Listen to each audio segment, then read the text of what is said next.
Hello guys, this is your friend and we are back with a new fanfic.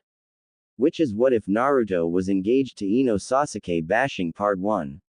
And if you enjoy this fanfic then please press the like button and subscribe to my channel for more fanfic like this. And now let's start the fanfic. 3 years. It had been 3 years since that awful, horrible day when both of their worlds were shattered. He had lost a wife and the boy had lost a mother. There was no bloodshed, there was no death, and there was no yelling or profanity, although he wishes at times there had been. She had came into the living room where he and the little 4-year-old boy were and had said that she was going. When asked when she would be back she simply replied never. Heartbroken, the little boy had asked if he could come with her and she had looked him dead in the eye and said no. It was not just a simple no, but a no that dropped a nuclear warhead on the feelings of him and the boy. The poor little thing had run back to his father and wrapped his arms around his neck, crying like there was no tomorrow. Looking at her with pleading eyes, he broke down in tears himself when she turned her nose up at him and walked out the door. Turning back to the sobbing bundle in his arms, he began to comfort the boy and rocked him to sleep. The loss of his wife wouldn't have been so devastating if not for certain circumstances he would find out in the morning. After waking up and shoving breakfast into himself and the boy, he was getting him dressed when a messenger bird pecked at the window. Quickly reading the message he picked the boy up and they trekked to the Hokage's office to see what might have been the problem. Tsunade, upon seeing the little boy she considered her grandchild, scooped him up and gave him a kiss. He didn't giggle like normal though, just hung there in space. She noticed his father had the same hangdog look as well. Furrowing her brow, she decided to get to the bottom of this. Naruto, what's the matter? Why do you and little Hikaru look so sad? Did something happen? Yeah, something happened alright. Sakura came home last night and said she was leaving us. For good. She didn't even have the slightest look of remorse for leaving Hikaru. If it was me I could understand. All I've ever wanted was her happiness. But to do that to her son. I don't know what to think. Anyway, I'm sorry Ba-chan, I'm rambling. What did you have to tell me? Tsunade was dumbstruck. The poor little boy in her arms had began sobbing against her chest at the mere mention of his mother and she looked down in sadness at him. He looked just like his father in every detail down to the whisker marks, except for the streaks of pink at the ends of his golden hair and his silver eyes. God, this kid's gonna be quite the looker when he grows up. Hope I'm around to see great grandchildren. She thought to herself. Turning her gaze back to Naruto, she sighed heavily and walked back to her plush office chair, motioning him to sit as well. Naruto, I'm not going to lie, that is very sad. The fact that it was my apprentice and your childhood sweetheart who did it makes it very hard to accept. Since this is a domestic issue all I can do is notarize the divorce papers but I want you to know that I will make her life a living hell on the professional level. To abandon her child is unforgivable. To abandon you, when you've given her everything, should be a crime punishable by death. As for what I called you here for, I think it may explain why she left you. At this Naruto's head snapped up and tears came to his eyes. All he could think was, no, she wouldn't leave us for him. Not him. Please, Kami, no, not him. Seeing the tears falling, Tsunade hung her head and whispered that it was indeed him. Sasuke had come home. He was her apprentice's one true weakness, the one thing that could make her give up a loving husband and beautiful child for a small chance with the traitorous Uchiha. That was all that needed to be said as Naruto gathered Hikaru from her arms and giving her a small peck on the cheek as thanks, exited her office. He never was the same after that. That was 3 years ago. Presently, Shikamaru was talking to Ino about everyone's favorite blonde. No, not Ino herself, they were discussing Naruto's appearances in the village, or the lack thereof. Look Ino, all I'm saying is that we need to get him out of that house. For Kami's sake all he does is do missions anymore. He doesn't come out on Saturday nights anymore, he doesn't socialize, he doesn't do anything for himself anymore. Everything he does revolves around his son and that isn't healthy. The only time we ever see him outside anymore is when he takes the boy to the park or out to eat. And while he's happy to see us, it's like he's forgotten how to talk to us." Ino swept the hair out of her face and scrunched her nose. She wasn't sure where Shikamaru was going with all this. It was true that they all missed the blonde whirlwind, but he had responsibilities now that none of the rest of them had, and she voiced her opinion on that. "Really, Shika, I don't see what the big deal is. Sure, we all miss him, but he was dealt a really devastating blow, you know. He's taking care of his son and he's trying hard. It's not like he disappeared completely. Sure, I wish he would get out and do more with someone, try to move on, but he can't or he won't. He was completely devoted to Sakura and I just don't see him moving on. Besides that, why are we having this conversation? If you want to try to get him outside, then why don't you just ask him? Why involve me? Because you're the only one of his friends that isn't involved with anyone. Come on, Ino, I know you like the guy. You damn near started drooling when you saw him after his training trip with Jiraiya, and I know you like him now. And don't even try to deny it. Despite your denying your feelings, you were one of the most disgusted with Sakura when she took back up with Sasuke. The two of you mended though, and your friendship continued, and eventually Sasuke and Sakura were led back into the fold. Naruto hasn't come back in yet, and damn it, I miss him and his smile.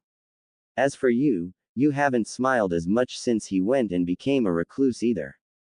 I want my friends happy, and if I have to force you to go to his house with my shadow possession jutsu, I'll do it. Now go ask him out. But Shika, no buts, go. That was the end of that argument. Shikamaru could be forceful when he wanted to be. Ino currently found herself outside of Naruto's estate. After finding out that he was the son of the fourth, all of his father's assets became his, including the family estate. The house was huge and more than accommodated Naruto and Hikaru. Ino smiled as she thought of Naruto as a father. He had always seemed like such an idiot, and the thought that he was a warm and loving father made her smile. It was late already, close to 10 o'clock, and she didn't want to be a burden, but Shikamaru had left little to no bargaining room for her. It was now or never. She was about to knock on the door when she noticed a light coming from one of the windows. Curiosity getting the better of her, she crept to the window and peeked inside. There sat Naruto on his couch as he watched Hikaru playing with a two-tailed fox. She took in his looks from her hidden position and sighed. He really was handsome. Erratic blonde hair, whisker marks, deep blue eyes, sweet body, sexy voice, he was a complete package. The fact that he was a loyal and caring person was a bonus to all that. She looked with fondness at the small smile he sported while his son wrestled with the fox and settled down to watch what happened. She couldn't honestly say she wasn't curious about Naruto and his home life. He had become such a recluse in recent years. Not that she could blame him. His ex-wife was always around town flaunting the fact that she was now the wife of the last Uchiha, and the two children she had with him didn't help. Ino scowled at the thought. Did Sakura jump the guy as soon as he got in the gate and start making babies, or did she have the decency to wait until the divorce was final? She shook her head and got rid of those thoughts when she heard Hikaru speak up. Daddy, do you think mommy will ever come back home? I miss her. Oh Naruto. That's a question you shouldn't have to answer. No one deserves what you've got in life. Ino winced at the question and thought that like any normal person Naruto would skate around it. There's a reason why he's known as the #1 surprising ninja of Konoha though. Sighing, Naruto gave one of the most straightforward answers he could possibly give to a little 7-year-old. Son, I'm not going to lie to you. I don't think mommy's ever coming back. It's just you and me from here on out. I thought back in the beginning she would see the error of her ways, but it appears that Uchiha Sasuke is too great a prize to give up. I'm really sorry buddy, but it's you and me against the world. This nearly broke Ino's heart. No one should have to suffer like these two were. Naruto had suffered his whole life, and it just wasn't fair that fate was bitch slapping him left and right. His son was innocent as well. Didn't the boy deserve a mother? What caught her attention next was a totally new voice. Lord Naruto, I believe it is time for young Master Hikaru's bedtime. He will need his strength for his training in the morning. I do not want him passing out from lack of sleep. That had come from the fox. Ino took another gander at the little thing. The timbre of the voice was such a deep bass that it was almost surreal. It sent shivers up her spine. And why did it address Naruto as Lord? That was weird. Wait, why the hell was a fox talking in the first place? Her thoughts were interrupted when Naruto laughed. This made Ino happy since she was probably the first to hear him laugh in a long time. Suddenly Naruto and the fox stared at each other and began to converse in a squeaky, guttural, yipping language that she couldn't decipher. She tensed thinking she had been found out, but they both relaxed and turned their attention to a now yawning Hikaru. The little boy was so cute with his hair and whisker marks. A future lady killer, thought Ino. Her process of thinking was shattered however when she was almost discovered. Naruto had crossed the room and threw the window open, nearly brushing her arm when he leaned out to sniff the night air. She held her breath and tried not to make a sound. Finally he turned and scooped Hikaru into his arms and the fox followed them to the boy's bedroom. Ino heard them talking and just when everything was quiet the boy exploded. "Daddy, sing me a song. I want a bedtime song." The fox, which was curled at the end of the bed, growled at the little boy and had his tail pulled for his efforts. It yelped and glared at the boy, who glared back. "Don't growl at me, Genmaki. I want a song. You know Daddy always sings the best songs at bedtime." Naruto laughed at the two and told them to settle down, he'd be right back. He walked back to the den where they had been and Ino heard him shuffling around. She heard a snapping sound and a creak and then whatever he opened snapped shut again. She was about to lean back and peer through the window again when Naruto stuck his face out not 2 inches from hers. She squeaked and nearly rolled off the roof but he caught her arm and snickered. "Ino, you don't have to hide in the shadows. I assume you're here for something so don't wait outside in the cold. Come on in and sit down. I'm just going to sing Hikaru to sleep and then we can talk about whatever you need to." "How did you know I was out there? And how long did you let me sit out there in the cold when I could have been in here in the warmth?" He couldn't help smiling at this. Same old Ino. It made him miss his friends and their antics. He gave her a foxy grin and pointed to the couch. "Wait here. I'll be right back and then you can verbally castrate me, but my son needs his sleep. So keep it under 20 decibels, okay?" He disappeared down the hall, and it was only when he turned that Ino noticed the guitar in his hands. She cocked her head to the side and wondered when Naruto had taken up music. She shrugged and thought it wasn't like he had anything else to do. He couldn't be that good though and she couldn't remember him having all that great a singing voice either.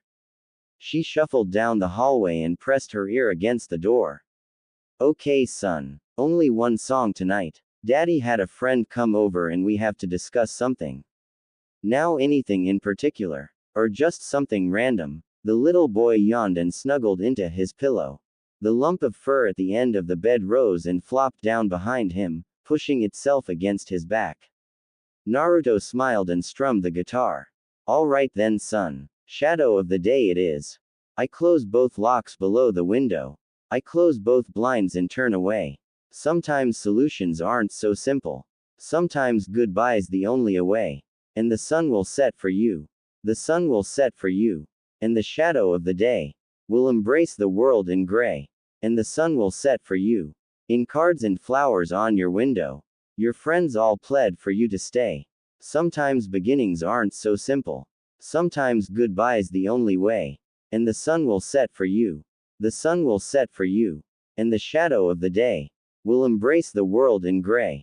And the sun will set for you. And the shadow of the day will embrace the world in gray. And the sun will set for you. And the shadow of the day will embrace the world in gray. And the sun will set for you." Naruto strummed the guitar a final time and smiled down at his now sleeping son and his furry guardian. He patted the fox's head and kissed his son on the forehead and walked out of the room. Ino had heard him strum the guitar one last time through the door. She was entranced. She had heard what was quite possibly the most beautiful voice in the world, and the guitar playing wasn't half bad either. The song was very soft and almost mournful, and she was so caught up she almost forgot to return to the living room before she was caught eavesdropping. She innocently sat on the couch and pretended to take in her surroundings when Naruto walked back in and sat the guitar down again. He flopped down on the chair across from her and gave her a weary smile. "So Ino, what brings you to my humble abode at this time of the night? I take it this isn't a social call." Ino shook her head when she heard something buzzing in her ears and realized that Naruto was talking to her. She was still caught up in the music and wasn't paying attention to him in the slightest. Her only thoughts were how she could hear that heavenly voice accompanied with that guitar again. But for now she was on a friendly mission. Actually, it is a social call. We, and by we I mean everyone, wants you to come out with us Saturday. We miss you. Just come hang out for a few hours. Please. Naruto scowled at the request. He didn't want to be anywhere near society on Saturdays because he knew that all his friends gathered at whatever local venue they could to catch up. But that would mean seeing Sakura and Sasuke again, and he didn't want that now or ever. He couldn't face them, it hurt too much. He turned soulful eyes to Ino and shook his head. "I can't do that, Ino, and you know why. I can't face those two. They destroyed my dreams and hurt poor Hikaru. I just can't. I miss you all very much, but I won't go. I have nothing to go for." This did not settle well with Ino. She was too used to getting her way with Shikamaru and Choji, and she'd be damned if Naruto was going to throw off her perfect record. "Naruto, you're going, and that's final. We want you to come back out and have fun. For Kami's sake, Naruto, all you do anymore is missions and watch your son play. You need more from life. You need a life. We all miss you." "Yeah, right. If you all miss me, then why is it just you here? None of you really miss me, you just miss the idiot who made you all laugh. I've grown up, Ino. I've had to grow up fast, and I have responsibilities the rest of you don't. Naruto, please, don't say things like that. We want you to have fun. We miss you. None of you really miss me. I miss you." Ino clapped her hand over her mouth after she shouted that to the heavens. Partly in fear of having woken Hikaru and partly in realization of what she said. She had been saying, "we," the whole time and had finally just let it go. She missed him. She missed his smile. It had been damn near 3 years since anyone had seen it, and she missed it more than most. She was all by herself, and that smile was always a constant in her life. Whenever she had a bad breakup, there was Naruto with that smile and a quick hug, saying everything would be all right. Whenever life was getting to her, there he was with that radiant smile. She looked over to see his reaction and saw his face pointed toward the floor, staring at his feet. Do you really mean that, Ino?" She could hear the desperation in his voice. He wanted so badly to know that he was missed, that he wasn't an outcast. "Of course I meant it. I miss you, Naruto. Of all the guys in my life, you were always there for me. Hell, I'll even admit that when you came back I thought you were extremely hot. I miss your smile, Naruto. The world has been much dimmer without the sunshine of Konoha in it. Please come with us Saturday." He looked up at her and she could see the dam starting to break. 3 years of seclusion had done him no good. And at his most vulnerable, Ino saw him for who he was. A person who had bottled up everything and shoved it aside, threw aside his feelings for the sake of his son. To ensure that no matter what shitpile life shoved at his son he would take the blow. He had removed himself from society so that he wouldn't have to face his ex-wife and ex-best friend, and it broke her heart. She immediately got up and dragged him back to the couch and hugged him while he cried and let it all out. "You don't know how much it hurts, Ino. He's taken everything from me. He took Sakura. He took my little boy's mother. He took my self-respect again and again. He's looked down on me forever. My brother. But worst of all, he took my dream, Ino. He took the only thing to keep me going over the years. I just don't think I can face the two of them with my head held high after I've been down in the dirt for so long." Ino just held him and her anger at her two friends washed over her again. It was all true. Those two had destroyed Naruto's ambitions and dreams. Sakura destroyed his family when she left, and Sasuke was basically given the title Hokage even though he was a traitor. The council simply wouldn't let the demon have it. Tsunade fought tooth and nail, but it just didn't matter. Sasuke was the next Hokage, despite the uproar from the majority of the town and ninja who had come to see Naruto as the only logical choice. The man had made strides his whole life to erase any doubt that he was Naruto, a hero, and not a demon. But logic doesn't work in politics, and he was cast out. Ino came out of her thoughts just as he stopped sobbing and hiccuping on her shoulder. She looked up and her eyes were caught in that soul-searing gaze of his. The only thoughts running through her head at that moment were, beautiful, and, I would never have done that to him. She felt him slide away from her embrace and he sat upright again, his resolve back and his posture from the past finally returning. He turned and gave her a smile that nearly made her melt in her shoes. All right, Ino. I'll go Saturday with you. But only if you accompany me yourself. I don't want to go alone. Her eyes widened and her brain nearly short-circuited. Here was Konoha's most eligible bachelor telling her he would go out but only if it was with her. The gods of fate would get many sacrifices in their honor later. With just a little bit of hope in her voice, she managed to squeak out her reply. Naruto, are you asking me out on a date Saturday? Yes, Ino, I am. I think that after 3 years, I need to get back out into society, and there is only one person I can think of right now worthy of me returning to society with. And she's sitting right here. So how about it? Call it a date. Ino did something then that she hadn't done since Naruto's self-imposed exile. She smiled. Not a fake smile, but a genuine, happy smile that warmed the room. In less than a second, mopey Ino was gone and the old, self-assured Ino was back, the smile widening into one of her Cheshire cat grins, and Naruto knew he was screwed. Oh Naruto, of course I'll go with you. But you have to do me one favor in return. For the most beautiful kunoichi in the Konoha, anything. That pulled the old heartstrings. Ino hadn't been called beautiful in years. She simply hadn't attempted to be. She was still a knockout, but hearing the hottest guy in Konoha say that was enough to flush her cheeks immediately. Thank you, Naruto. That means a lot to me. My only request is that you play your guitar for me. I want to hear you sing again. I was listening while you were playing to Hikaru. It was angelic. I loved it. Play for me, please. Naruto chuckled and reached for his guitar. If this was all it took to win over a lady, he had it made.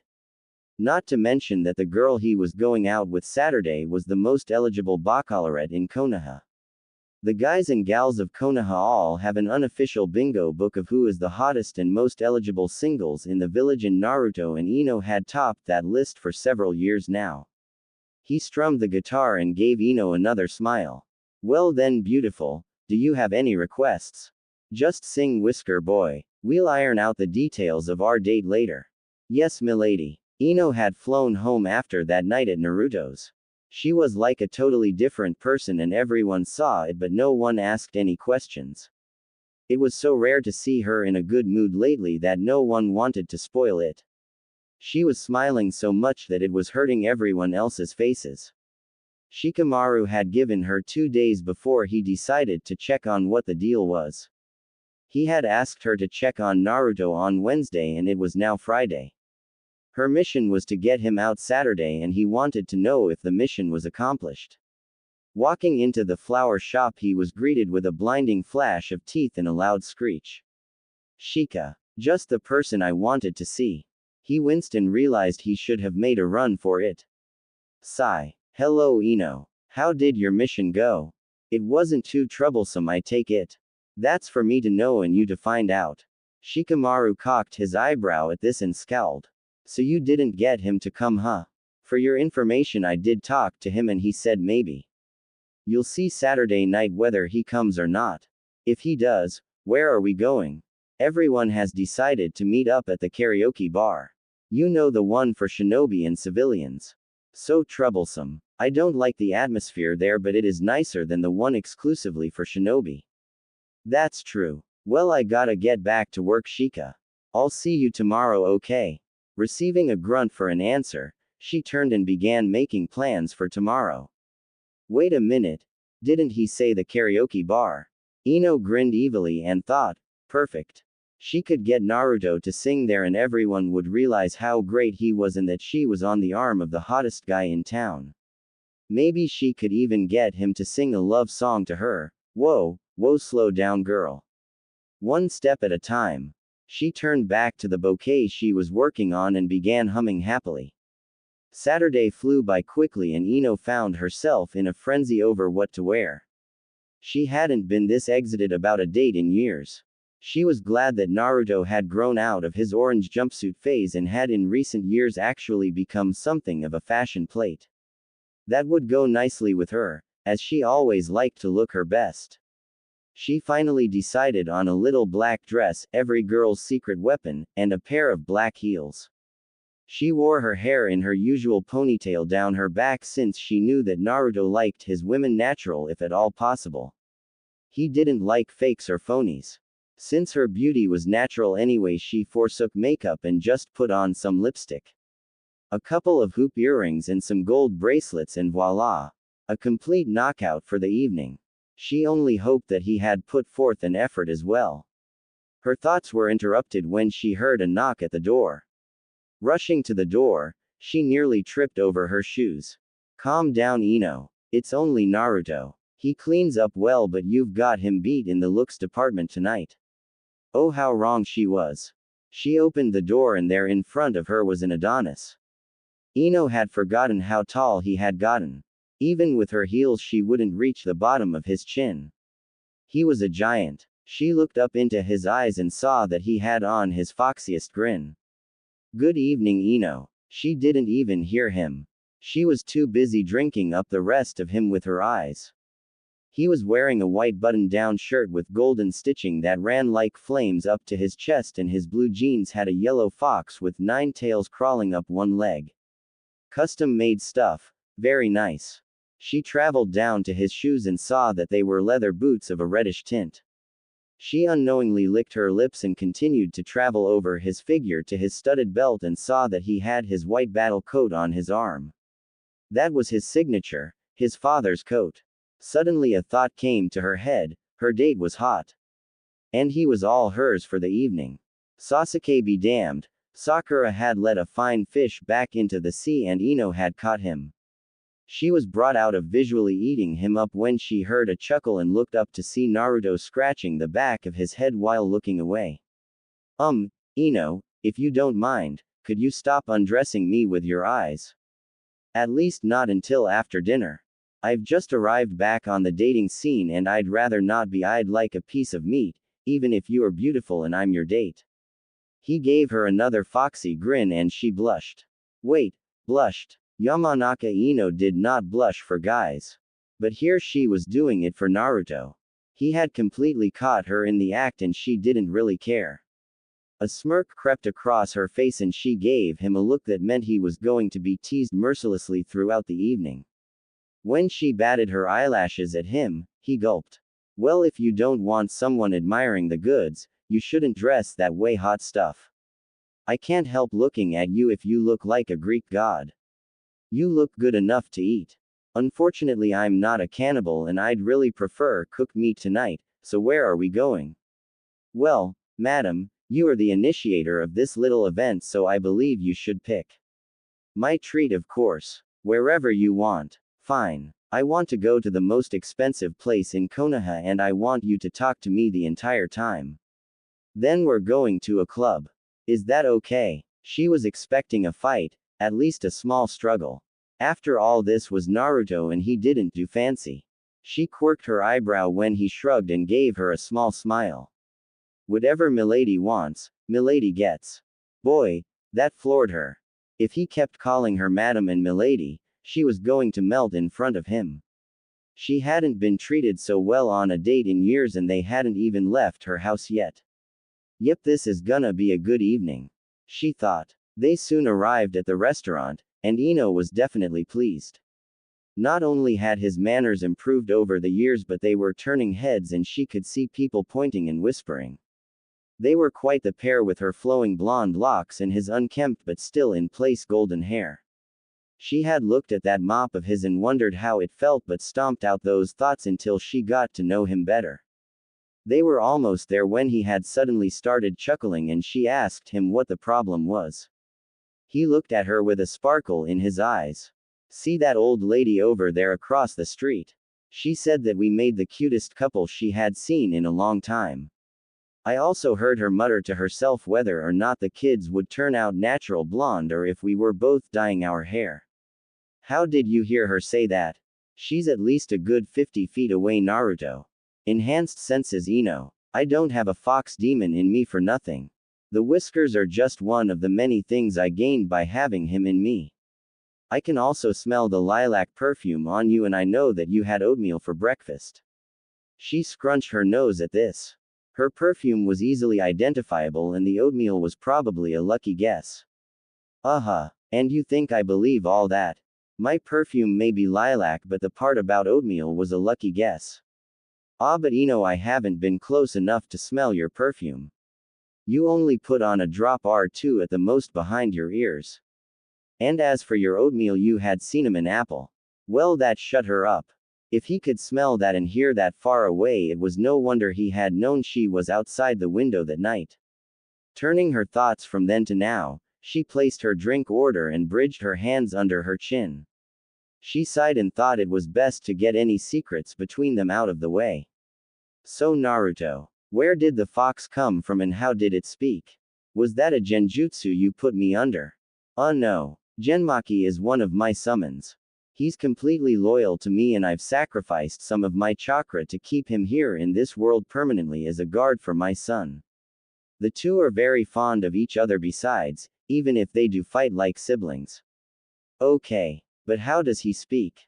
"He's a summon. All summons speak the human language. The fox summons are just more adept than most because they are the most intelligent." Well, that made as much sense as anything. But something was still remiss. "Why did it call you Lord? I've never heard the toads call you that." Naruto had to think quickly. He didn't have an answer prepared for that. Since I'm the first human to ever summon foxes, they kind of revere me. I'm something of a celebrity in the summons world. It makes me uncomfortable, but they refuse to call me anything but Lord." Ino was satisfied for the moment, but his quick eye darts around the room told her that she wasn't getting the whole story. No matter, she'd find out later. After all, as good as the evening was going, she wanted more than one of these dates, and damned if she didn't usually get what she wanted. "Naruto, tell me about Hikaru." She noticed that he just stared at her for a moment and then he broke out into an ear-splitting grin. She was startled at first, but when he launched into his fatherly diatribe about how great his son was, she just rested her head into her cupped hands and listened with a small smile on her face. He was immensely proud of his son and would tell anyone that would listen. She sighed and thought that he was a great father. Perhaps he could be a great father to her children someday. Suddenly she realized what she had thought and nearly choked as she sipped on her drink. Naruto came around behind her and clapped her on the back, ending her discomfort. With a concerned look he asked if she was all right and she nodded her head, looking for a way out of this. She saw her chance. The food's here. They ate in relative silence and nothing more was said in their time in the restaurant.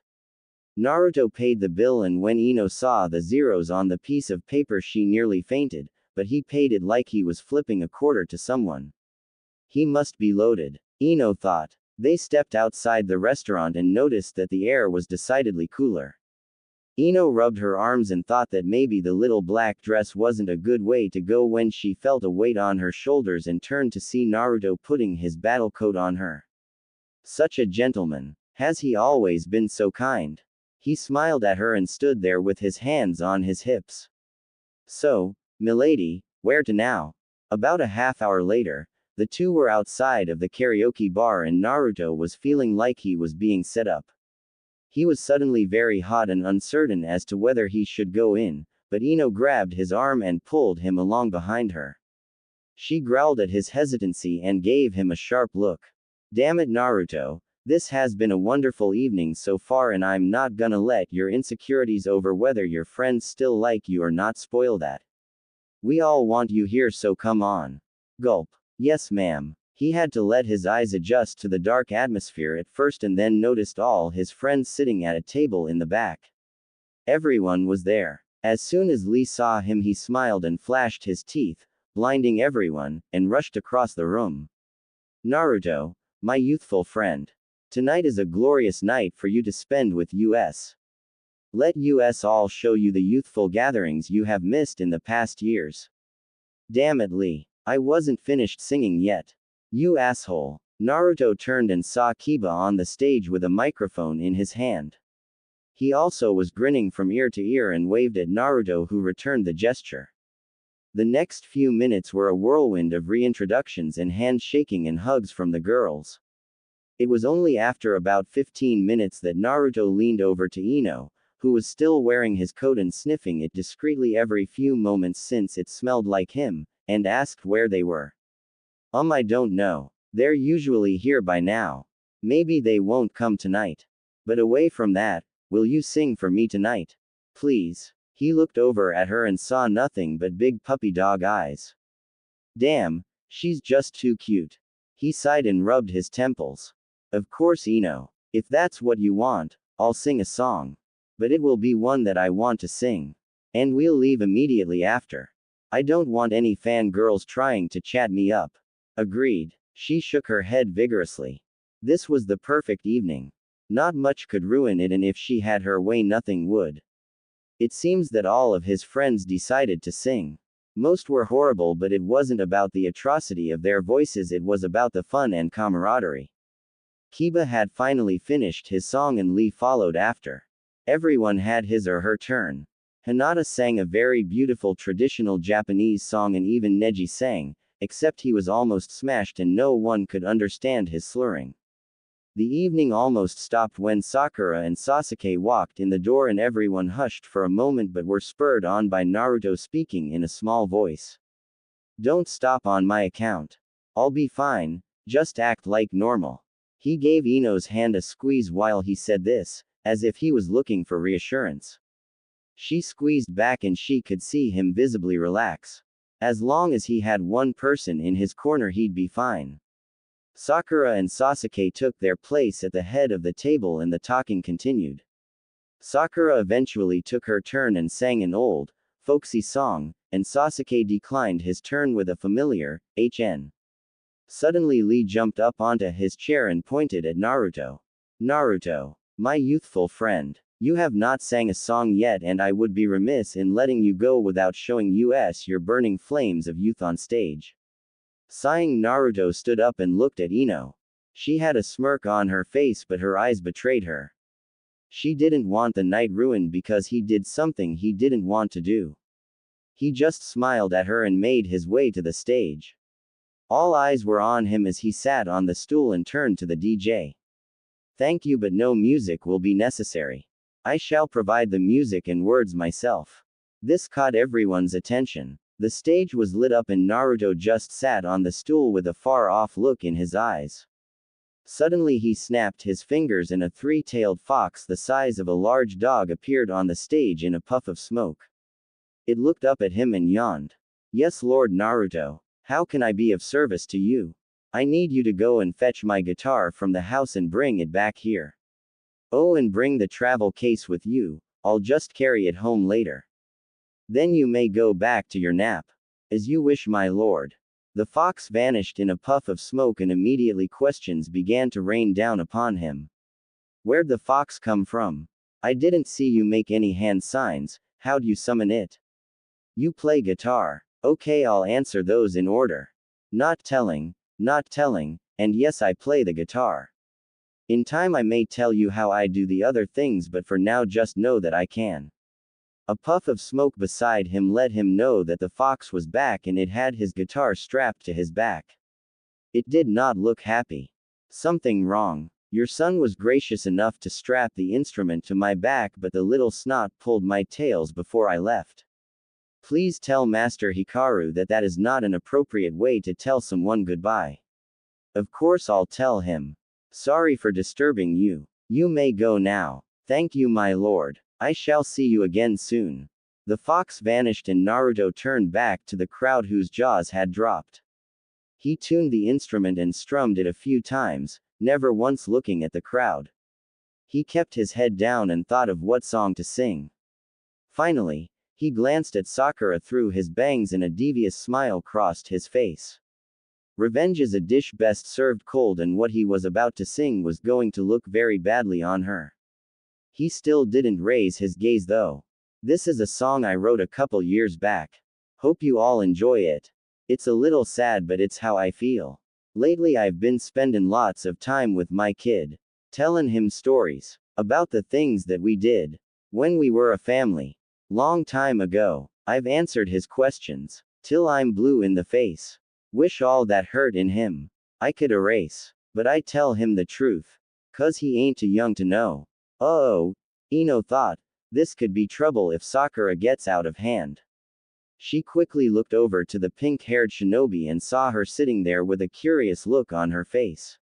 She seemed to be very interested in how this was going to turn out. Suddenly the chorus broke out. Single father. Part-time mother. When I'm not one, then I'm the other. You used to be my full-time lover. Now I'm a single father. And a part-time mother. Ino could hardly hold back the tears. She looked around and saw that all the women, save for Sakura, had tears in their eyes. The guys all looked like they would burst any moment too. She turned back to listen to the rest. I spend every minute I can with my boy. There's no doubt about it. He's my pride and joy.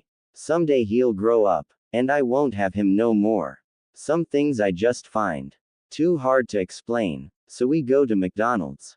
Or I buy him a train. And we go put it together. On the living room floor. Such is the life of a single father. He says, Daddy, explain, if it's not too much bother. While it's just you and me. Living here in this home. I don't understand it. And neither does he. Why there's just two, when there should be three of us. Sharing this moment. Lord, I feel so alone. Oh Sakura, how could you give up such a warm, loving person for a total iceberg of emotion? And how could you hurt that sweet little boy? Single father. Part-time mother. When I'm not one, then I'm the other. You used to be my full-time lover. Now I'm a single father. And a part-time mother. Naruto finished the song and put the guitar into the travel bag, stepped off the stage, and walked over to Ino while holding out his hand. She rose from her seat and wiped the tears from her eyes, hooked her arm in his and walked out the door.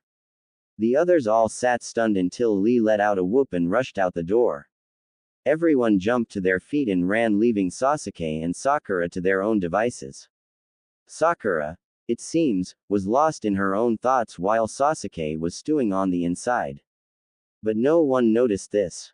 Everyone piled into the street and looked frantically for Naruto and Ino when they heard Lee, actually talking quietly with them not 30 yards away. I'm serious, Naruto, that was beautiful. I did not know that you had that talent. You must come back and play again next Saturday. I don't know, Lee. I don't think I'm exactly welcome here. What are you, stupid? Of course we want you here. That was collectively everyone yelling all at once, even Hinata. The performance they had just witnessed had to be repeated again. He simply couldn't get off the hook after one time. They insisted that he come back next Saturday and play a new song.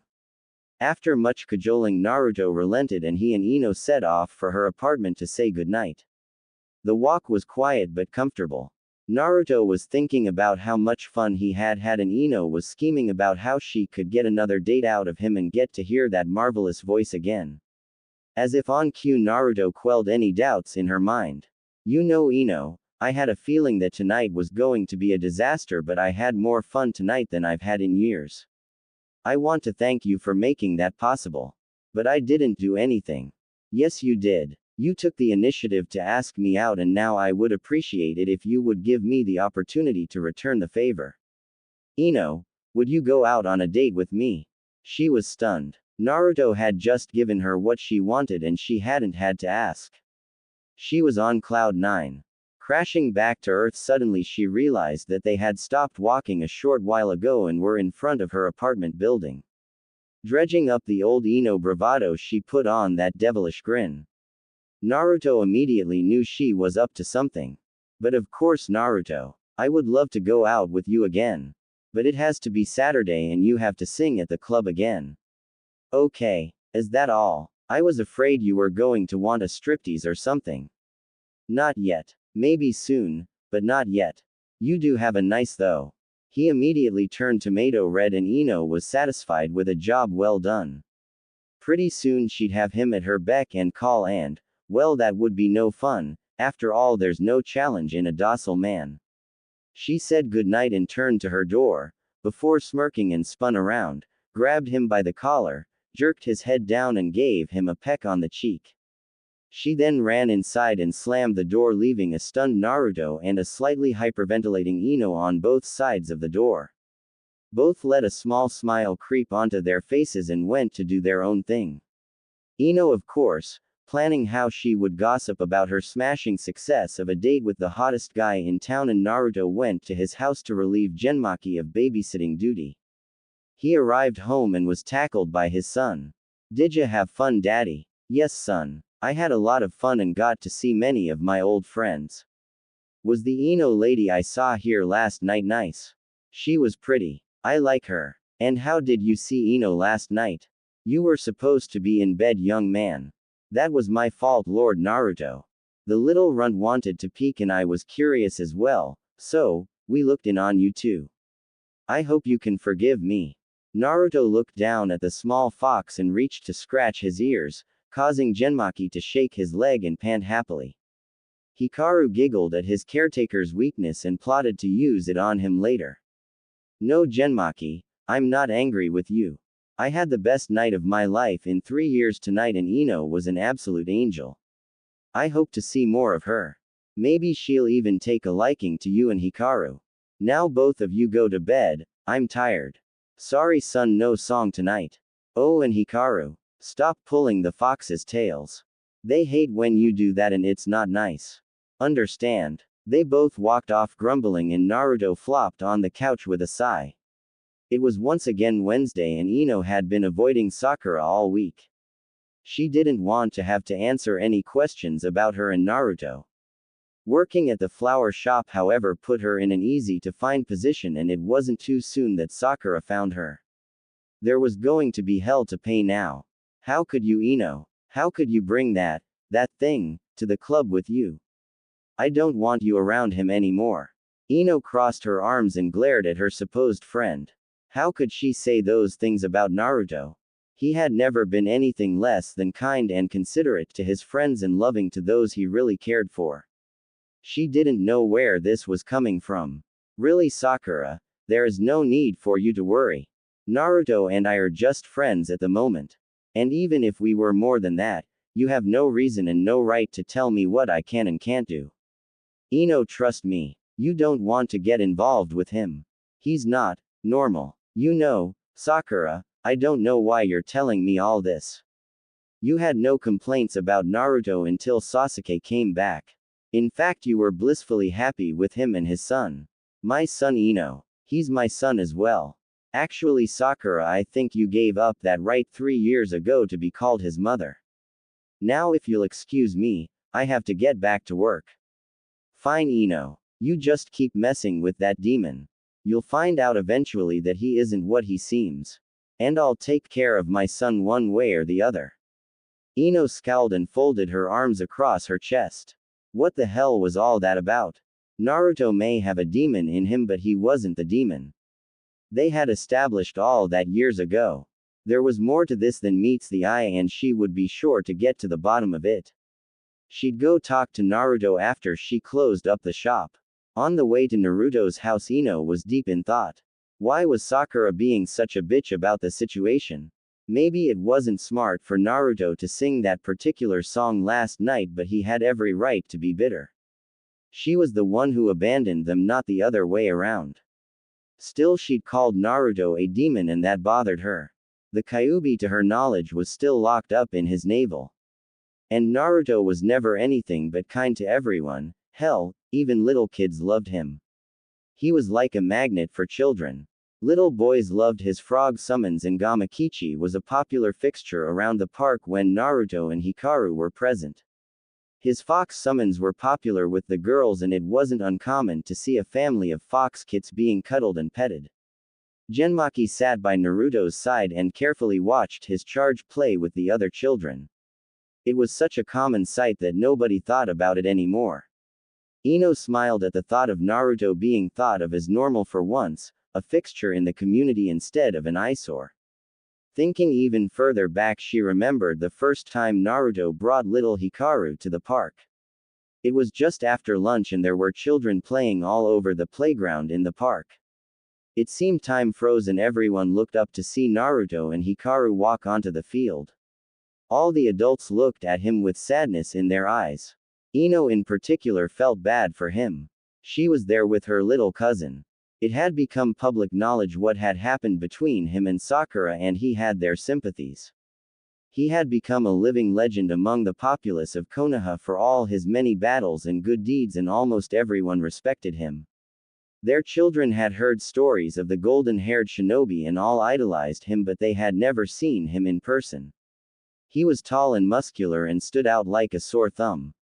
All eyes immediately swung to the mini-me version hiding behind his legs. With his equally golden hair and pink tips, it was easy to see who his parents were, and the whiskers on his cheek left nothing to the imagination either. Naruto and Hikaru found their way to a bench and flopped down and were immediately swamped by a multitude of wide-eyed children. Eyes swung from him to his lookalike to the small fox in Hikaru's lap, and they were bombarded by questions. Naruto looked down at his son to see that he had a tight grip on Genmaki and a look of curious fear in his eyes. He wanted to play with the children, but they were scaring him at the moment. Poor Genmaki was having trouble breathing, and the look on his face sent Naruto into a fit of laughter. All questions ceased as they watched the broad-chested shinobi throw his head back and laugh. Finally done, he turned his head back to the throng of children who had all plopped down on the grass. He looked out of the corner of his eyes at the parents, who were all intrigued and wondering what would happen. He smirked and gave the children his full attention. "Now then, little ones, what do you want answered first? Who are you? Are you the one known as the Golden Cyclone?" "Yes, I am. My name is Uzumaki Naruto, and this is my son Uzumaki Hikaru.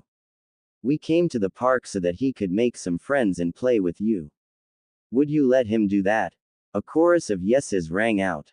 After all, it wasn't every day you saw a living legend, and he asked you to play with his son. That question answered, they turned to others. "Where did you get the fox?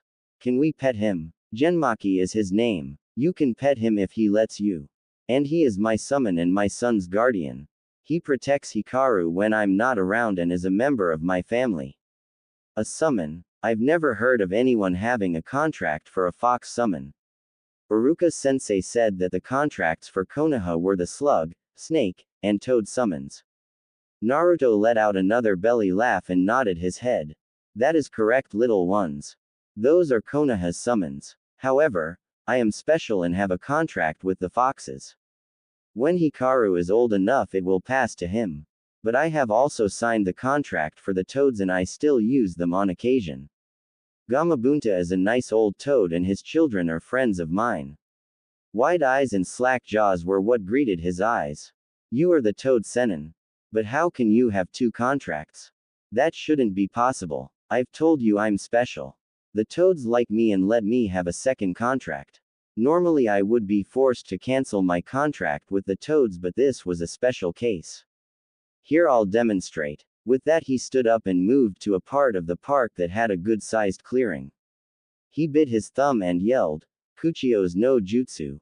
A cloud of smoke poofed into existence, and after a few moments Naruto was sitting on top of a large orange toad smoking a pipe. "Oi Naruto, why did you call me out here? And who are all these children? Oi Hikaru, I haven't seen you for a while, kiddo. Come here and give Uncle Gamakichi a hug." Nay. Not waiting for the boy to respond, Gamakichi snapped his tongue out and grabbed the boy, drawing him back in. He flicked his tongue and Hikaru landed flat on top of his nose, sprawled out spread eagle. Naruto snickered at this until Hikaru jumped up and began yelling at Gamakichi while stomping up and down on his forehead. Uncle Kichi, why'd you do that? You could have killed me, you stupid frog. If you weren't daddy's friend, I'd pound you into the ground. Both Naruto and Gamakichi bellowed with laughter at this while all the adults and children stood by dumbfounded. Hikaru was fast becoming very popular in their minds. Not many had the guts to yell at a summoning creature nearly 50 times your size.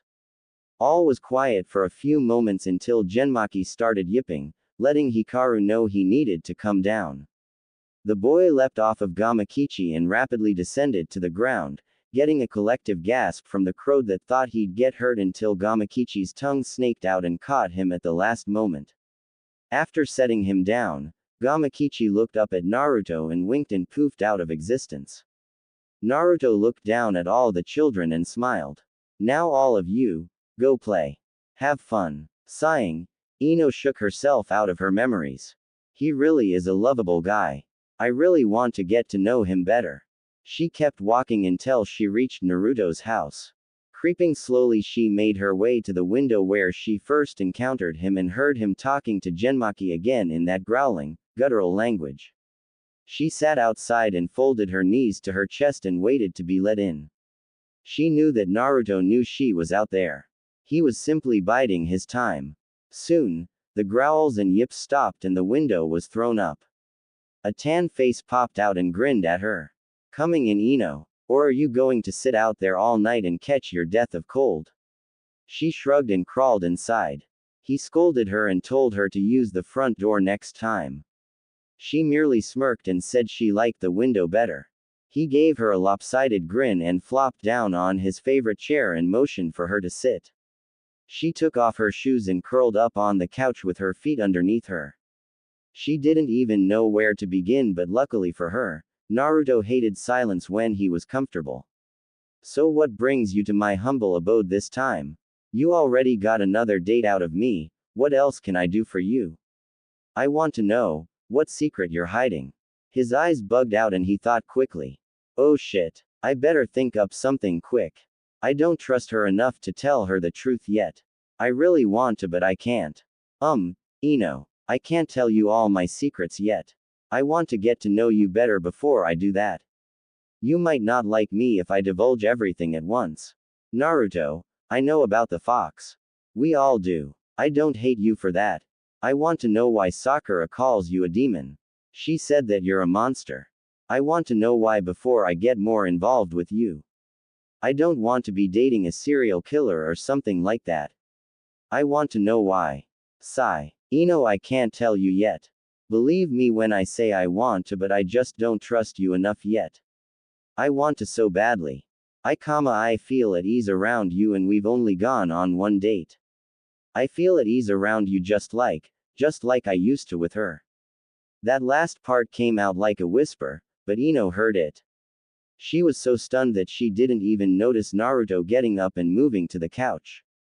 She was knocked out of her stupor when he put his arm around her and pulled her close to him. She let out an audible sigh and melted into his side. It had been so long since she had felt the comfort of an embrace without worrying about the guy being a pervert and trying to cop a feel.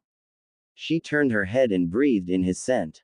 It was earthy with a hint of, what was that smell? It was animal-like. Oh right, the fox. He smelled like a fox.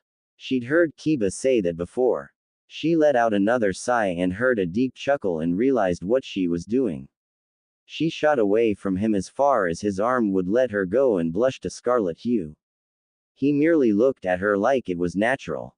Ino, since you seem to be gung-ho about getting to know me and maybe be in a relationship with me, you need to be able to accept all the aspects of my life. My secrets are something that changes the dynamic, but above all I would want you to get along with Hikaru. He already likes you, but I want you to like him as well. Hey, he thinks you're pretty. Well, at least he and his father have good taste. I'd like nothing better than to get to know Hikaru. Even if we don't work out in the end, I'd at least like to get to know the son of a friend. Where is the little ankle biter anyway? You mean you haven't noticed? He's been here all along. And I thought you were one of the best with genjutsu. Okay son, come out. The wall in front of the couch suddenly shimmered and out stepped Hikaru and Genmaki. Hiya pretty lady. My name's Hikaru and this is Genmaki. Say hello Genmaki. Hello Lady Yamanaka. It is a pleasure to meet you. Ino blinked a few times and then stood and bowed to the two of them. They both bowed back and a smile graced all their faces. Ino took in the looks of both of them, Hikaru with his pink and blonde locks and whiskers and Genmaki, who was in his fox kit form. The grin on Ino's face got bigger and once it looked like it was going to split her face, Hikaru and Genmaki gulped. They had seen that look before and it always led to one thing. Oh my god. You two are too cute. With one swift motion the two were drawn into Ino's chest and smothered in a hug. Both were making exaggerated faces and screaming to Naruto to get the crazy lady off them. He couldn't really since he was too busy trying to breathe from lack of air from laughing. Finally, after a couple of minutes and a gagging boy and fox turning blue, something that should have been impossible due to Genmaki's fur, Naruto hauled Ino off the two of them and sat her back on the couch while Hikaru and Genmaki caught their breath. After the excitement wore off, they all sat down to talk. Ino found that Hikaru was a very bright little boy. Naruto was teaching him chakra control and several jutsu. He didn't have the large reserves that Naruto had when he was that age, but with his father's guidance he was already high genin level and he wasn't even in the academy yet. It seems that Naruto didn't want his son to have the education that he did, so he was teaching him everything he could at home to avoid any possible problems, like someone purposely misleading him on how to do something right. He was learning all of Naruto's jutsu but hadn't started on genjutsu except for the invisibility cloak. At the ripe old age of 7 he was already a taijutsu aficionado. His father's style was purely bestial and relied on fast strikes and moving with fox-like precision. Lee had stepped up to the plate though and was teaching the boy his style in between missions. He took to it like a fish to water. Naruto just beamed with pride listening to his son extol his accomplishments. Ino couldn't help but feel a little proud herself even though she hadn't had anything to do with him, yet. She figured she could help the boy with his genjutsu, especially if she was going to be around more. Now it was her turn to talk. Hikaru sat enraptured listening to the beauty in front of him talk. He found it funny that she used to beat his dad up when they were younger and thought it hilarious how many funny stories Ino had about Naruto. All the pranks he used to play on people, his loud boisterous declarations about being Hokage, his fights with Tsunade, which Hikaru already knew about since Tsunade had already beaten it into Naruto that her grandchild was to grow up respectful unlike a certain other blonde-haired, bewhiskered brat, and his legendary status among the people of Konoha. But Miss Ino, I know all about Daddy and the things he's done. I want to know about you. Who are you and what do you do? This took Ino aback. She wasn't expecting to be grilled by a 7-year-old about her past. She thought for a second and decided to give the academy answer to the question. Well, my name is Yamanaka Ino and I'm the same age as your father. I like flowers, arranging flowers, and listening to your daddy sing, which got a blush from Naruto that didn't go unnoticed. I dislike close-minded people and those who hate others for things they have no control over. I also don't like secrets, giving a pointed glance over to Naruto who had shifted his gaze to the window. My dream is to one day have a family and be the best interrogator in the interrogation corps. My hobbies are reading and hanging out with my friends when I have the time. Wow, cool. But what kind of ninja are you? What do you specialize in? Ino gave a glance at Naruto that screamed, what have you been teaching this boy? And sighed. I specialize in going inside people's heads.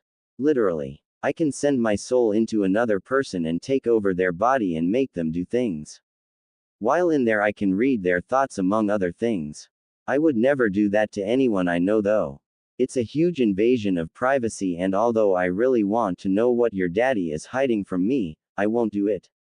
That ability is what makes me a shoo-in for Ibiki's position when he retires. Unlike him, I don't have to resort to unnecessary force to get the information I want. Whoa, cool. So you're like a mind reader. Ino giggled at this. Apparently the boy had also inherited Naruto's ability to simplify everything as well. That's it in a nutshell. That's my special power besides genjutsu. I'm not one much for taijutsu and my ninjutsu is, kinda subpar. Daddy can help you with that. He has lots of time on his hands since he only does S-rank missions. He says they pay a lot even though he doesn't need the money since grandpa was rich and his books bring in a lot of money. Unfortunately, Naruto wasn't quick enough to clap his hand over Hikaru's mouth before he said anything about the books. He really didn't want to have to explain his extra income, but with Ino staring at him curiously he knew he wasn't getting out of this easily. So Naruto, what kind of books do you write? Daddy won't tell me what he writes but he says I can't know until I'm older. Damn it, when did his mouth get uncovered? I don't want to tell you yet. Quirking her eyebrow, Ino narrowed her eyes and gave him a pointed look. Knowing what kind of books he wrote wasn't such a big thing to know, was it? Especially if she might have read them before. Seeing that he wasn't getting away with not answering, he sighed and gave in. Remember how I'm the Toad Sennin now? Well, that kind of entails a lot of things. One of them being an author in your spare time. And, what do you write? As part of my apprenticeship with Jiraiya, I had to take over his spy network and his research.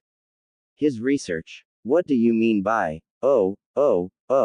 Naruto was the author of Ika Ika. She had read quite a few of those books in recent years and had really appreciated the turn in the series.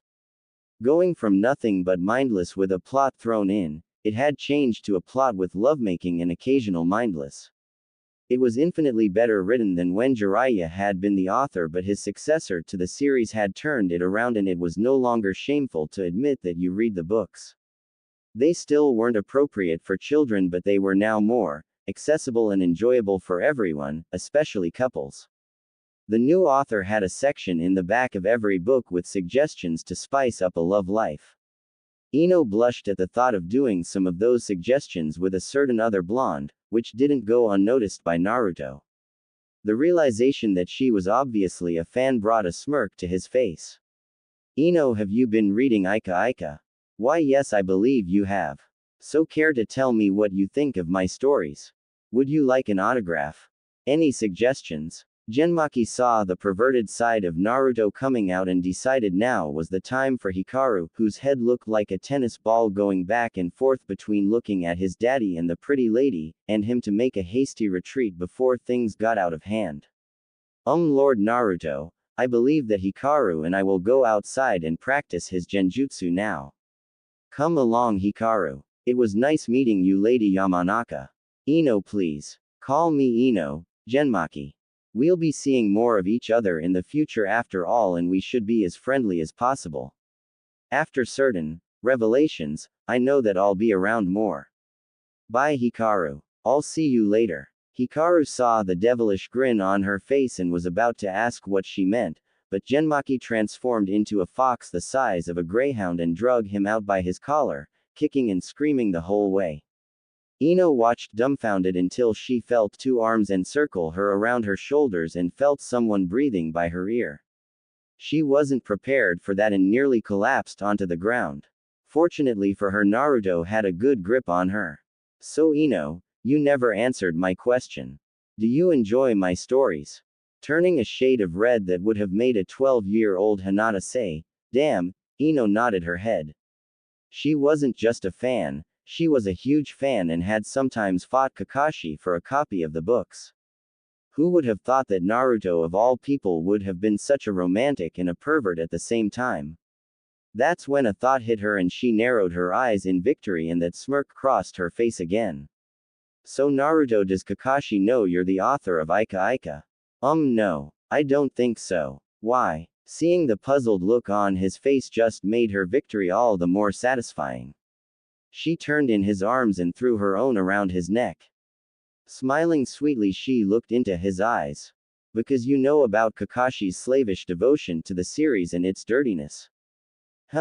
I thought so. He was visibly upset when the dirty scenes gave way to lovemaking and an actual plot.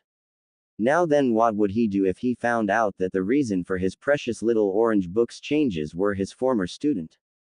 I think you'd have a lot to answer for. And I don't think he's the only upset one. Naruto visibly blanched at this. People hounding him for the details of the latest story before it came out he could handle. People suggesting things he could handle. An upset Kakashi who had been denied his smut was something he didn't want to face, even if he was a Sannin. He had changed the direction of the series because of his own personal tastes, and the sales had skyrocketed when women figured out it was now as accessible to them as men. Hell, even Jiraiya had loved the new direction. The man was a hopeless romantic at the center of his perverted heart, and had promptly asked for the first book, signed, of every issue. But he had toned down the filthiness in the books, and some hated him for it. Kakashi would be one of those. He looked down at the impish smile on Ino and began to sweat. What do you want in exchange for silence, Ino? She crooked her finger, motioning for him to bend down. He complied, and when his chin was even with her eyes, she grabbed his collar and jerked him into a kiss. It was awkward at first, but eventually his surprise was beaten down and he got into it. Her eyes shot open when he deepened the kiss, and she realized that he did indeed have the experience to write his novels. They broke the kiss and she looked up at him dreamily. That was demand number 1. You're a great kisser, by the way. Demand number 2 is more dates. Demand 3. You have to sing to me whenever I want. Demand 4 is up to you, but you know what the consequences will be if you don't comply. I want us to date and be seen in public together. If we continue down the path we're on, after 2 months I want us declared a couple. Understood. He nodded dumbly and was jerked into another kiss. Neither saw the two small shadows in the doorway, grinning like lunatics. Hikaru closed the door and they walked outside to work on his genjutsu. Daddy looks happy, doesn't he, Genmaki? I haven't seen him smile like that since before Mommy left. He does look happy. Now listen to me, Hikaru. You're a bright boy and I want you to let these two work this out on their own.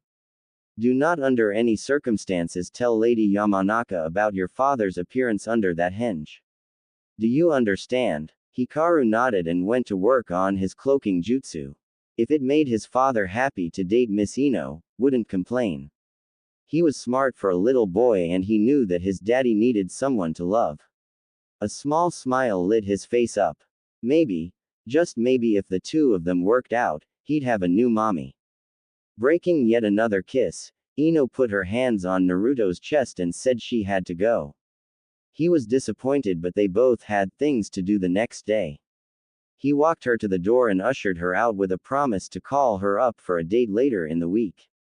Another quick peck on the cheek and she was gone in a whirl of leaves. Naruto shut the door and went looking for his 2 charges. He found Hikaru asleep, leaned up against an equally knocked out Genmaki. Chuckling, he picked them up and brought them inside. Having nothing better to do, he began to work on the next volume of Ika Ika, with a blonde-haired heroine with a ponytail. Ino made her way home and took a shower. She thought about the night's events and decided things were going in a good direction. The only thing that bothered her was Naruto's big secret, but he had promised to reveal it to her in good time. Flopping down on her bed, she thought of how sweet Naruto was and how his past was such a mystery to her.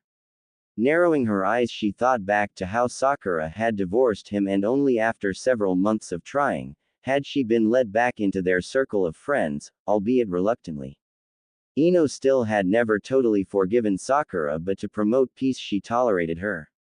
Stealing her resolve, she decided that tomorrow she would go and talk to Sakura and once and for all get her side of the story. Looking to the bedside table, she saw a familiar orange book.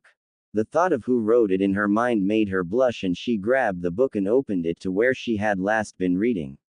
Her appreciation had gone up tenfold in the past few hours for the series. With the blush still on her face, she began to read about Akira and Kagome and how they were able to overcome social status to be happy while still maintaining an active bedroom life. As Ino stood outside the Uchiha clan house, she tried to remember why she was there in the first place. Thoughts flooded her mind. Naruto breaking down, the image of Hikaru crying, how they both put on a smile despite how much the betrayal of Sakura must have hurt. She scowled and the reason came to her. She had Naruto's side of the story, now she wanted Sakura's. Naruto was not one to lie about things, but he sometimes left out information that could be crucial, like the time Sasuke put a Chidori through his chest and he didn't tell anyone. That set her to steaming again and she pounded on the door with all her might. She reasoned with herself that it was a big house and she wanted them to hear her even if she left a dent in the door. It had nothing to do with the fact that she was pissed all over again. Moments after her beating of the door, it creaked open and revealed Sasuke in all his brooder glory. He was still a heartthrob. The classic black locks in a duck's hairdo, the perpetual scowl on his face, and the body of a genius. However, his looks just made Ino's scowl darken more as she thought back to how blindly she had followed him in her younger days. If she would have been a bit more observant, then she might have seen how wonderful a person Naruto was, and neither of them would have been alone. She was startled out of her thoughts by a buzzing in her ears. "You want? What do you want, Ino?" I want to speak to Sakura if I can." Sasuke just nodded once and opened the door wide and ushered her in. After closing the door, he motioned for her to follow him and led her into a large room where Sakura was playing with their two children. He grunted, letting her know he was there, and her head perked up and she glared when she saw Ino. Ino saw this and cleared her throat. "Sakura, I've come to talk to you about the other day, alone." Seeing that he and his children were not needed here, Sasuke led them out and shut the door. Actually using some tact for once, thought Ino. Sakura sat on the floor with her legs crossed and an expectant look on her face. Ino crossed the floor and sat across from her. She didn't really know where to begin this but found out how when Sakura opened her mouth. "So, come to apologize for the other day and tell me I'm right. I knew you'd come around eventually." Ino's head shot up so quick you'd have thought her neck would snap. She glared at Sakura, which made the pink-haired woman gulp. Finding her resolve, Ino launched into a conversation that would change her views on several people. "No, I haven't changed my mind from the other day and I won't apologize. What I've come here for is a reason for what you said. We all know that the fox is sealed inside Naruto, but he isn't the damn fox. I want to know why you divorced a very kind, loving, and noble man for an ice cube like Sasuke. I want to know why you abandoned your son. I want to know why you hate Naruto now." Instead of getting defensive, Sakura just sighed, which confused Ino greatly. When she raised her head, Ino saw tears in her eyes. "Everything you've said about Naruto is true, Ino. Yes, he is kind, loyal, loving, and noble. He cares for Hikaru like nothing else. He loved me unconditionally. My life with him was content. I wanted for nothing while I was married to him. I don't hate Naruto the man, however. I hate Naruto the demon. You weren't there every time he lost control to the fox. He hurt me, Ino. I was scared the last 4 years of our marriage. I'd go to sleep and wonder if I'd wake up the next morning. The only thing that kept me there was Hikaru. Then Sasuke came back and my love for him came hurtling back. I fell in love all over again with him. He was so handsome and he'd accomplished his dream of killing his brother and I wanted to help him restore his clan. I needed to help him restore his clan. No one else could love him the way I could. I immediately marched up and declared my love for him and you know what he did? He kissed me, Ino, and electricity shot through my body. I hadn't felt like that since, ever. Naruto never made me feel like that. I was safe and warm with Naruto, but with Sasuke I felt alive again and I felt needed. I was needed. Nobody else would let him marry their daughters and all of you had given up on him. Hell, even Naruto didn't want to save him anymore. I couldn't stay married to Naruto anymore, Ino. Sasuke needed me more. Ino sat back and let all this soak in. Something's just didn't add up. So you never loved Naruto? What about Hikaru? Of course I cared about Naruto. And I could never not love my son. I didn't ask if you cared about him. I asked if you loved him. Silence answered her. Sakura's head hung down and then her eyes shot back up to lock onto Ino's. No, I never loved him. Not like that. I cared about him, yes, but I never loved him. Then why did you marry him? Give him a son. Give him hope. Because I had no one else. He made me feel wanted. I didn't love him, but I at least felt assured that he wouldn't leave me. Hikaru was a mistake anyway. I didn't want to get pregnant by Naruto. I love Hikaru, but I never wanted him. That's fucked up, Sakura. Neither of them deserved what you did. And how can you say you love your son when you left him all alone with someone you call a monster? Because demons can't or won't hurt their own. I read up on demon lore. Naruto can't hurt his child in a life-threatening way.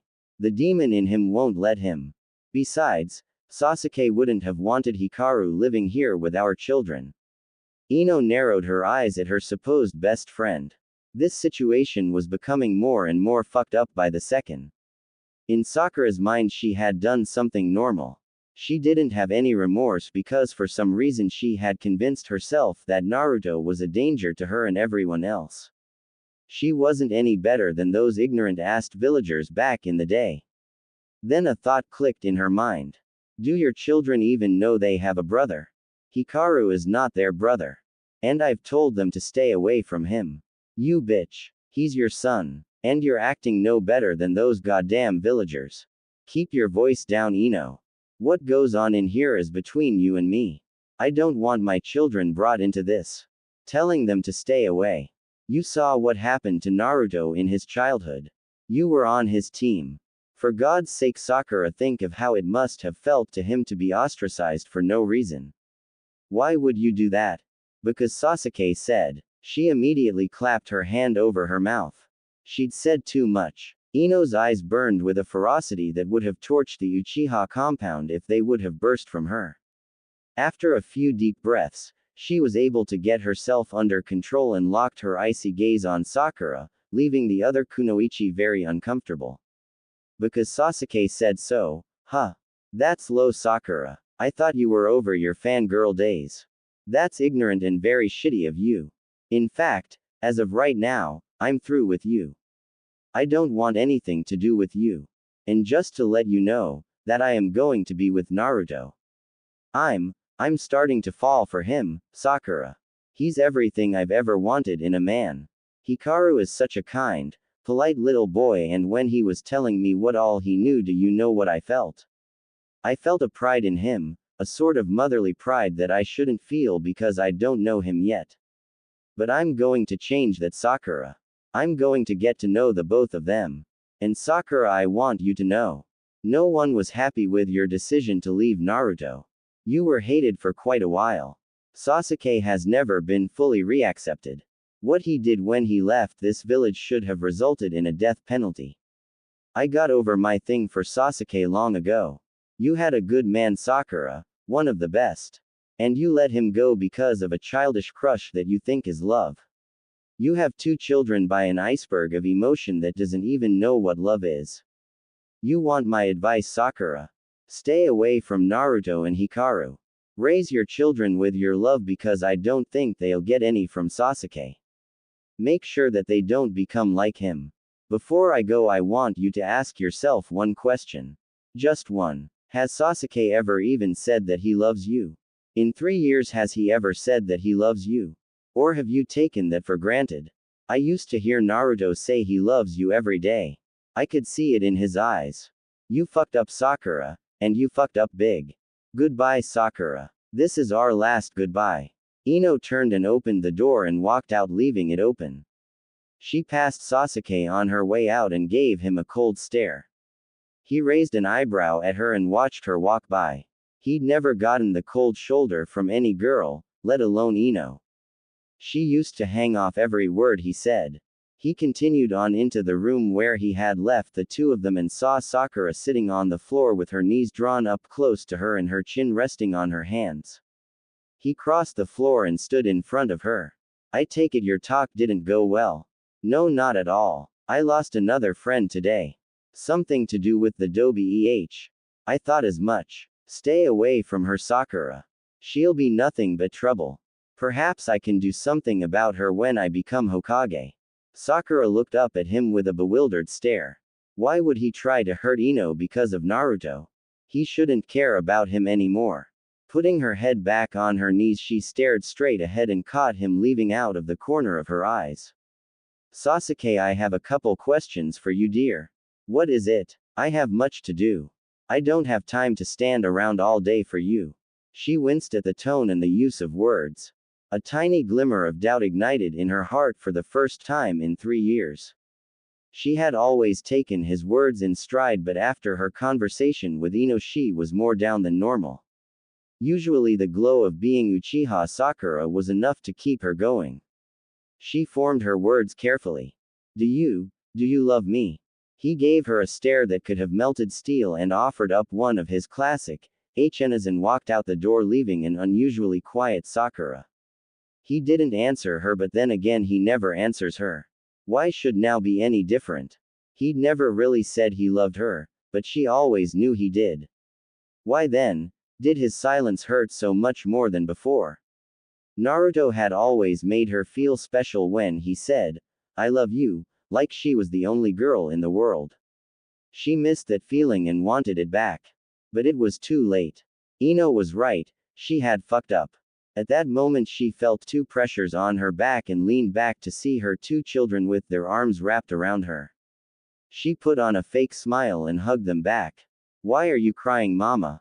Did that blonde lady say something mean to you? No, dear, I was just remembering someone from my past. A friend that I treated wrong. But don't worry about that. Let's get some lunch. How about going to Ichiraku's for ramen?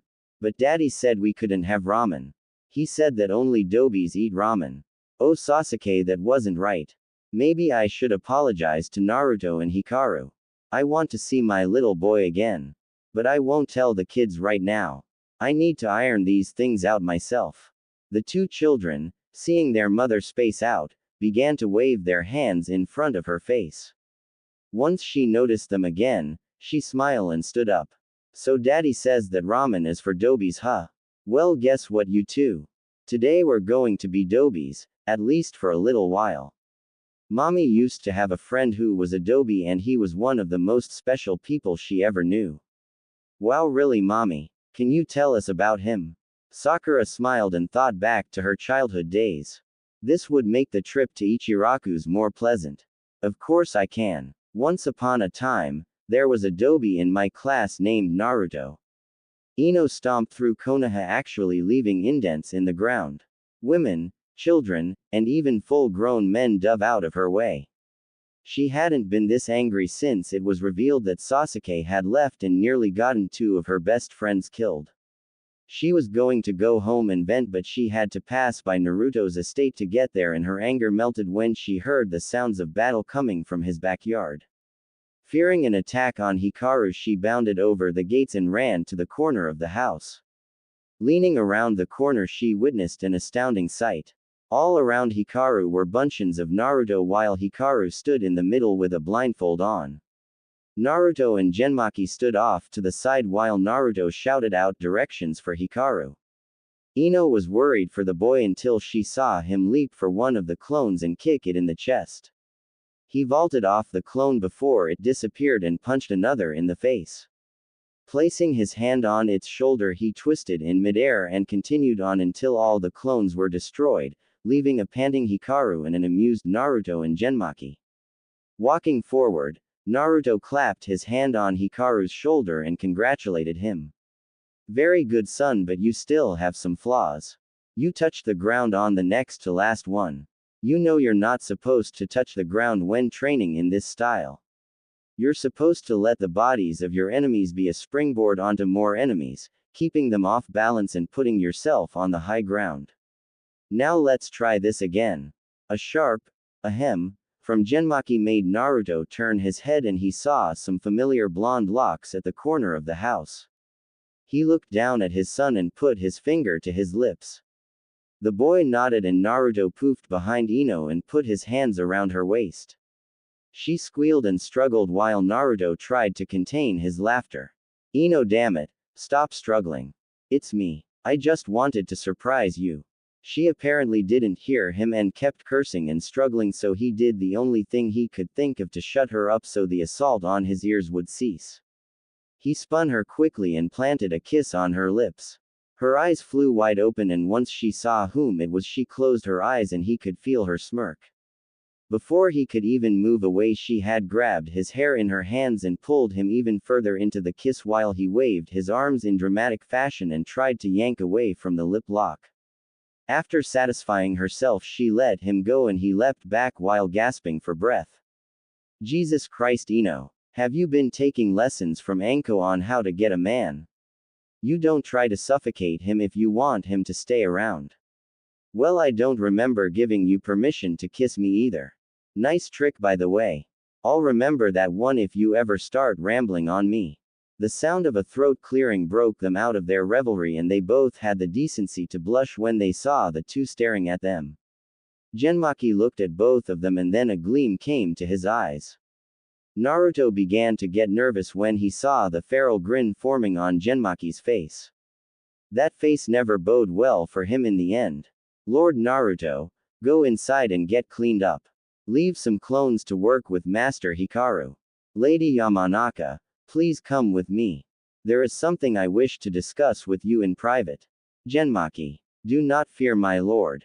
I shall not divulge your secret, no matter how much I feel you should just tell the young lady. Hikaru, continue with your practice. And as for you, my lord, you get cleaned up and dressed appropriately for an evening out. And why would I do that? I don't remember having any engagements this evening. Because I said so. You are taking Lady Yamanaka out this evening and I don't want to hear any arguments. Dress to kill because I want to see her jaw drop when we get back. Understood. I thought so. My lady, come with me. I wish to discuss some things with you. Naruto walked inside his house mumbling about who was the master and who was the servant, which made Ino giggle until a harumph from the fox made her head turn. He jerked his head motioning for her to follow and they walked into the forest. Once suitably out of sight, Genmaki turned and spoke. Climb on my back. We are going to your apartment. I do not want any interruptions from Lord Naruto because of his insatiable curiosity. After they had poofed out of existence, neither heard the clone swear because his mission had failed. Damned foxes and their trickery. Once in Ino's apartment, she climbed off of Genmaki's back and sat on her couch, waiting for him to speak. He cleared his throat once again. Chronic throat problems is what he told her later, from yelling at Naruto and Hikaru so much, which sent her into a giggle fit, and addressed her. Lady Ino, may I call you Ino? Yes. Thank you. Lady Ino, I believe that you are falling in love with my lord, are you not? Well, I don't know about love, but yes, I am very attracted to him. I see. I believe you are beginning to love him, even though you have known him only a short time. I want you to know that he is a very fragile person at heart. I am very loyal to Lord Naruto, and if I believe that you are leading him on or intend to hurt him the way this Sakura did, I will not hesitate to hurt you. Do we have an understanding? Of course. I would never hurt Naruto like that. I like him too much to do that. That is good. I hope that the two of you can become close. Perhaps mates even. Mates. What the hell do you mean by mates? Ah, forgive me. Mates to foxes are the same as spouses to you humans. I wish for the two of you to achieve this. I believe in my heart that you will be good for him. Do you know what he has gone through in 3 years? He has basically killed his heart. In one night you broke through that wall of resistance and he opened up to you. I want that feeling nurtured more. If you promise to try to love him, I will help you to understand him better. Agreed. Agreed. But I can't try to love someone. Either I will or I won't. It's as simple as that. Well, be that as it may. We foxes, however, have a different way of thinking. You do not know it yet, but you do love him, just as he loves you. It is an instinct that allows you to select your mate. This Sakura was not meant to be my lord's mate, no matter how much he wanted her to be. It was not meant to be. You two are, however. I will make you a deal. You try to heal my lord's heart and at the same time fill the hole in your own, and I will tell you how to bring down one wall of resistance. Deal. Deal. But how did you know that I was lacking companionship? Your smell, my dear. You haven't been with a male in a long time. You lack the scent of anyone but Lord Naruto on you. As for the method of breaking his wall, I would suggest you wait until the two of you are dating, as you call it, to use it. You've seen his birthmarks, correct? On his cheeks.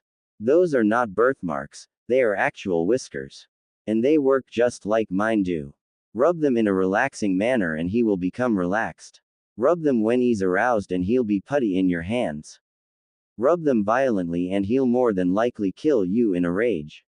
In a relaxed state his henge will drop and reveal his true look to you. Do not be afraid. I believe he will be, how do you females put it, cute. So those aren't birthmarks. And they'll do all that. Hee hee, I know what to do with him now. I promise I won't use that trick until after we're dating, however. And I will not be put off by his true appearance. I know that Naruto is a good man. I will not be frightened or disgusted. On my honor. Excellent. You are an excellent choice of mate. Strong-willed. You will challenge my lord. Now go get ready for your date. Make sure you dress to kill because I want to see his jaw drop when we get back. Isn't that what you told Naruto? Genmaki just grinned evilly and began to laugh. Of course it is. I just want to see you two fools' faces when you look at each other. I'm sure it will be quite the spectacle. He never saw the copy of Ika aimed at his head. That date was magical. And of course Genmaki got a good laugh at their expense when they both had to scrape their jaws off the floor. His reward was 1,000 years of death that sent him flying. After 2 months Naruto and Ino acknowledged their relationship to their friends and everyone was happy for them. Naruto was finally back to his old, cheerful self and everybody was happy. The sunshine of Konoha had come again. Tsunade was the first one he went to and their conversation was filled with tears, hugs, and much joy. She had refused to acknowledge Sasuke as her successor and had flat out refused to teach him anything about the job. The first day he showed up to be taught she had threatened to break his manhood off and send it to Sakura in a paper bag if he didn't leave her office. She never saw him again, although she did hear that he had complained to the council. Not that she cared. Normally the Hokage chooses their successor, but in this case the council had deemed Naruto unfit to serve. He was good enough to die for the village as a ninja, but not good enough to live for it as a Hokage. He chuckled when he heard about how furious Gaara was and decided that he needed to check up on his old friend. His trip to Suna was short and he was surprised that even on the streets he was heralded as a hero. Gaara was very fond of him and the Kazekage considered him a brother, which brought his respect to the citizens of Suna to an all-time high. His conversation with him was heartfelt and Gaara was infinitely sorry about all that had happened to him. To both of their delights, Hikaru and Gaara's daughter hit it off spectacularly. Gaara jokingly suggested a political marriage to which Naruto responded with a hell no. If the two fell in love, that was one thing. Forced love was another. His trip to Suna ended all too soon and he was now back in Konoha. Their date had gone great and they were now back at Naruto's house. Genmaki had taken Hikaru on a camping trip to get him out of the house so Ino and Naruto could have some privacy. They were sitting on the couch making out when Ino remembered Genmaki's advice about their relationship. They were now 4 months into their confirmed relationship, making them together for a little over 6 months. She grinned in their kiss and pushed away from him. He gave her a confused look and she just smirked. Lie down on the floor. I'm gonna give you a massage. He looked at her quizzically and shrugged. If she wanted to give him a massage, hey, who was he to complain? Besides, it sounded really good. He laid down on the floor and was surprised when she raised his head and placed it in her lap. He looked up at her and raised his eyebrow.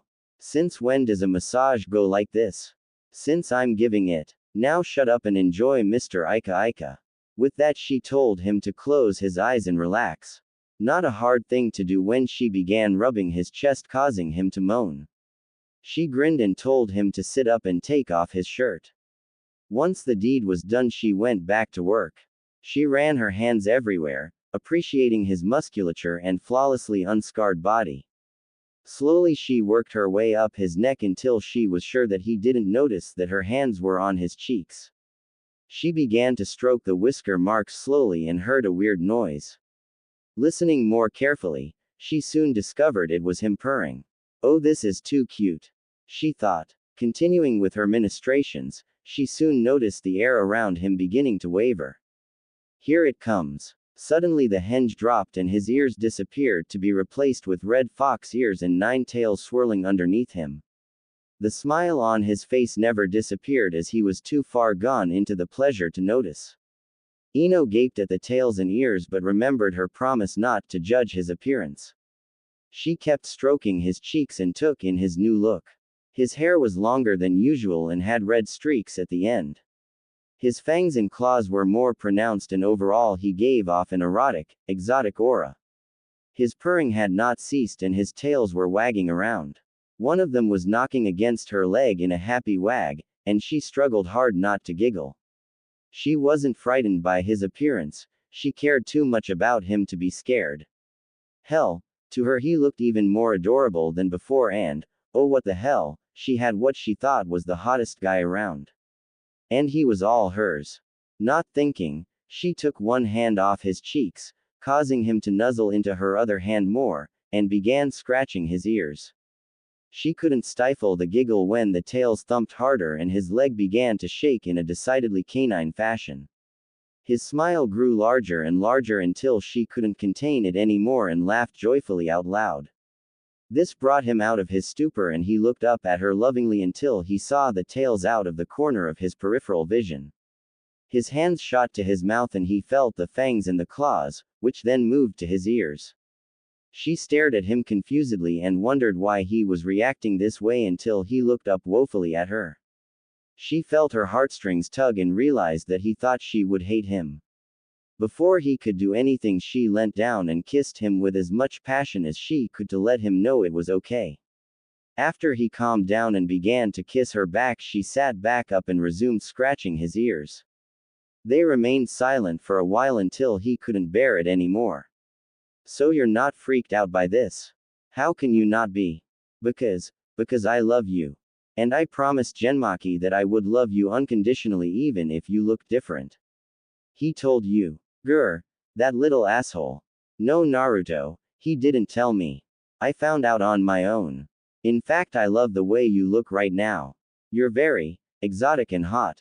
This brought back his cockiness and the smirk on his face threatened to break it in two. Oh, you think so, do you? Her smirk was equally as big and she waggled her eyebrows at him. Yeah, I do. Now are you gonna show me if those tails do more than wag or am I gonna have to do everything tonight?